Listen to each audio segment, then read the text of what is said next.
Solar കേസിൽ മുഖ്യമന്ത്രിയുടെ ഓഫീസിന് പുറമെ കുടുംബത്തിനെതിരെയും ആരോപണം ശക്തമാവുകയാണ്.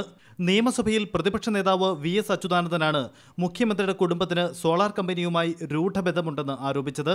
തട്ടിപ്പ് കമ്പനിയിൽ മുഖ്യമന്ത്രിക്ക് ഷെയർ ഉണ്ടെങ്കിൽ അത് എത്രയെന്ന് വെളിപ്പെടുത്തണം.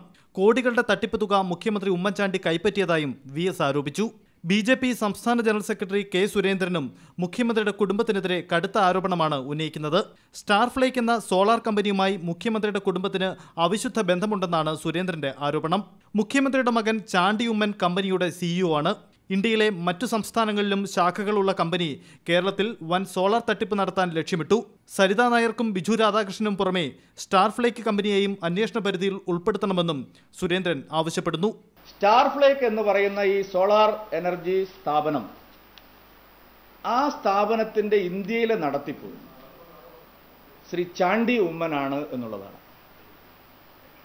ഉത്തർപ്രദേശിൽ മുഖ്യമന്ത്രിയുടെ മറ്റൊരു ബന്ധുവാണ് ഈ സ്ഥാപനത്തിന്റെ മേൽനോട്ടം നടത്തുന്നത്. പത്തനംതിട്ട സ്വദേശി ശ്രീധരൻ നായരുടെ പരാതി ഒതുക്കാൻ മുഖ്യമന്ത്രിയുടെ കുടുംബം ഇടപെട്ടുവെന്നാണ് മറ്റൊരു ആരോപണം. ശ്രീധരൻ നായരെ കണ്ടുവെന്ന് സമ്മതിച്ച ഉമ്മൻചാണ്ടി സംസാരിച്ചത് എന്താണെന്നും വ്യക്തമാക്കണം. മുഖ്യമന്ത്രിയുടെ ബന്ധുവെന്നും പേഴ്സണൽ സ്റ്റാഫ് അംഗമെന്നും പരിചയപ്പെടുത്തി സാമ്പത്തിക തട്ടിപ്പ് നടത്തിയെന്ന കോതമംഗലം സ്വദേശി കുരുവിളയുടെ പരാതി സർക്കാർ ഒതുക്കിയെന്നും സുരേന്ദ്രൻ ആരോപിക്കുന്നു. India vision, Thiruvananthapuram.